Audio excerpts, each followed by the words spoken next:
অসমৰ প্ৰাক্তন শিক্ষামন্ত্ৰী তথা অসমৰ আঞ্চলিকতাবাদী দল অসম গণ পৰিষদৰ জ্যেষ্ঠ নেতা আৰু শিক্ষাবিদ শ্ৰদ্ধেয় থানেশ্বৰ বড়ো ডাঙৰীয়াৰ মৃত্যুৰ পাছত আজি ৰঙিয়াত অনুষ্ঠিত এই শ্ৰদ্ধাঞ্জলি আৰু স্মৃতিচাৰণ এই অনুষ্ঠানত অংশগ্ৰহণ কৰিছোঁ আৰু অংশগ্ৰহণ কৰি তেখেতৰ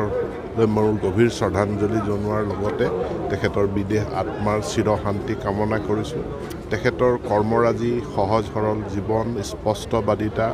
তেখেতৰ বুদ্ধিদীপ্ত চিন্তাধাৰা এই সকলো আমাৰ বাবে অনাগত দিনত পাথেয় হৈ ৰওক তাকে আমি কামনা কৰিছোঁ। আজি প্ৰয়াত শিক্ষাবিদ প্ৰাক্তন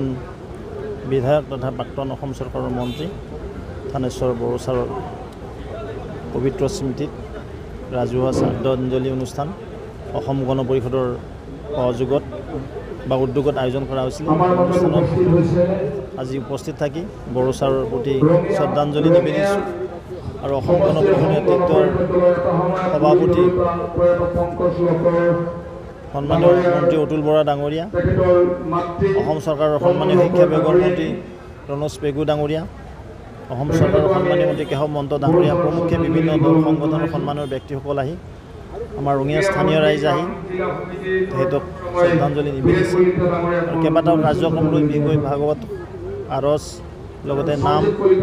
প্ৰসংগ আয়োজন কৰি তেখেতক সেই শ্ৰদ্ধাঞ্জলি দিয়াৰ কাৰণে আজি ইয়াত যি ৰাজহুৱা শ্ৰদ্ধাঞ্জলি অনুষ্ঠান আয়োজন কৰিছিলে আশা কৰিছোঁ বড়ো ছাৰৰ স্মৃতি যাওঁতি যুগমীয়া হৈ থাকক, তেখেতে আশীৰ্বাদ দি থাকক সমাজখনক। তেখেতে যিদৰে কষ্ট কৰি তেতিয়া অসম গণ পৰিষদৰ নেতৃত্বত আছিলে মই আশা কৰোঁ উঠি অহা প্ৰজন্মই বড়ো ছাৰৰ পৰা বহুত শিকিবলগীয়া আছে। অসমৰ এজন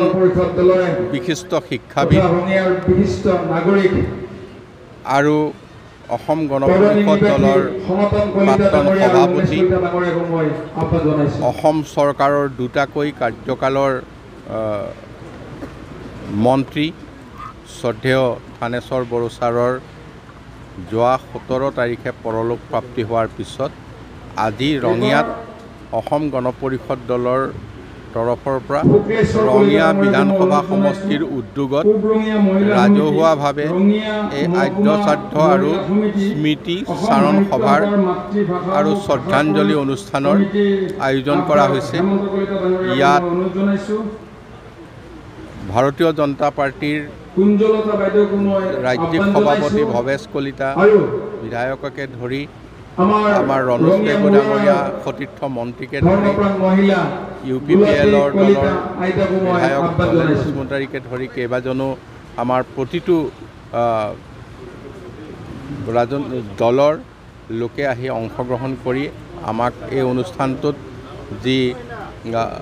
সফল কৰিলে তাৰ বাবে তেখেতসকললৈ মই আমাৰ তৰফৰ পৰা কৃতজ্ঞতা আৰু ধন্যবাদ জনাইছোঁ। আৰু শ্ৰদ্ধেয় থানেশ্বৰ বড়ো ছাৰৰ মৃত্যুৰ পিছত আমি ইয়াত আজি অনুভৱ কৰিছোঁ যে ৰাইজে তেখেতক কেনেধৰণে ভাল পাইছিল আৰু ৰাইজে তেখেতক হেৰুৱাই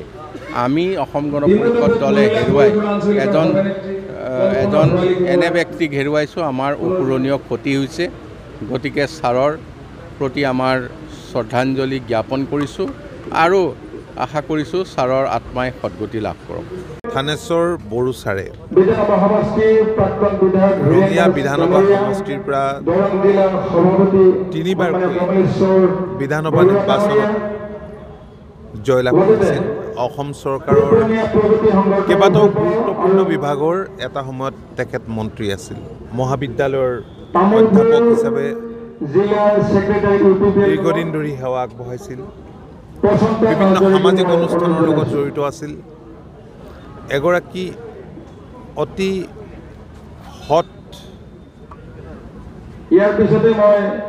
নাগৰিক, এগৰাকী সৎ ৰাজনীতিক হিচাপে তেখেত সমাজত পৰিচিত আছিল আৰু ৰঙিয়াখন আগবঢ়াই নিয়াৰ ক্ষেত্ৰত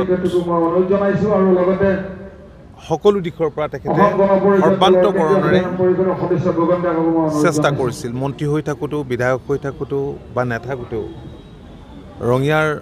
উন্নতৰ কথা তেখেতে সদায় মনত ৰাখিয়ে কাম কৰিছিল আৰু সামগ্ৰিকভাৱে ৰাজ্যখনৰ বিভিন্ন জাতি জনগোষ্ঠীৰ মাজত সুসমন্বয় ৰক্ষা কৰাৰ ওপৰত তেখেতে গুৰুত্ব আৰোপ কৰিছিল আৰু প্ৰতিটো জাতি জনগোষ্ঠীৰ ইতিহাস সম্পৰ্কে তেখেতৰ সম্যক জ্ঞান আছিল আমি তেখেতক হেৰুৱা 85 বছৰ বয়সত তেখেতে ইহলীলা সম্বৰণ কৰিলে তেখেতৰ মৃত্যু কেৱল ৰঙিয়াৰ বাবে নহয় সমাজ জীৱনৰ ৰাজ্যখনৰ এক অপূৰণীয় ক্ষতি তেখেতৰ বিদেশ আত্মাৰ সদ্গতিৰ বাবে আমি ভগৱানৰ ওচৰত প্ৰাৰ্থনা জনাইছোঁ আজি ৰাজহুৱাভাৱে তেখেতৰ শ্ৰদ্ধাঞ্জলি দলৰ তৰফৰ পৰা দলৰ আমাৰ ৰঙিয়া বিধানসভা সমষ্টিৰ কৰ্মকৰ্তাসকলৰ উদ্যোগত জিলাৰ উদ্যোগত আৰু কেন্দ্ৰীয় সমিতিও সহযোগ কৰিছে ইয়াত স্মৃতি চাৰণ এখন সভা আৰু শ্ৰদ্ধাঞ্জলি অনুষ্ঠান আয়োজন কৰা হৈছে ইয়ালৈ ভাৰতীয় জনতা পাৰ্টীৰ ৰাজ্যিক সভাপতি মাননীয় ভৱেশ কলিতা ডাঙৰীয়াকে ধৰি মাননীয় মন্ত্ৰী ৰণোজ পেগু ডাঙৰীয়া প্ৰাক্তন বিধায়ক অনন্ত ডেকা ডাঙৰীয়া এই UPPLৰ নেতা জলেন দৈমাৰী ডাঙৰীয়াকে ধৰি বিভিন্ন ৰাজনৈতিক দলৰ আৰু অৰাজনৈতিক কৰ্মকৰ্তা তেখেতৰ শুভাকাংক্ষী বন্ধু বান্ধৱ অগণন লোক ইয়াত গোট খাইছে আমি পুৱাই আহিলোঁ কাৰ্যকৰী সভাপতি কেশৱ মহন্ত ডাঙৰীয়াৰ সৈতে বাকী সতীৰ্থসকলো আহিছে এটা সুকীয়া পৰিৱেশ তেখেতৰ যাতে স্মৃতি আমি চিৰযুগমীয়া কৰি ৰাখিব পাৰোঁ তাৰ কাৰণে আমি নিশ্চয় কিবা কৰিব লাগিব আমি সেইখিনি নিশ্চিতভাৱে কৰিম এই সমষ্টিৰ বিধায়ক ভাৰতীয় জনতা পাৰ্টীৰ ৰাজ্যিক সভাপতি ভৱেশ কলিতা ডাঙৰীয়াই বহুখিনি পৰিকল্পনা কৰাৰ কথা ইতিমধ্যে আমাৰ আগত সদৰি কৰিছে মোৰ ভাল লাগিছে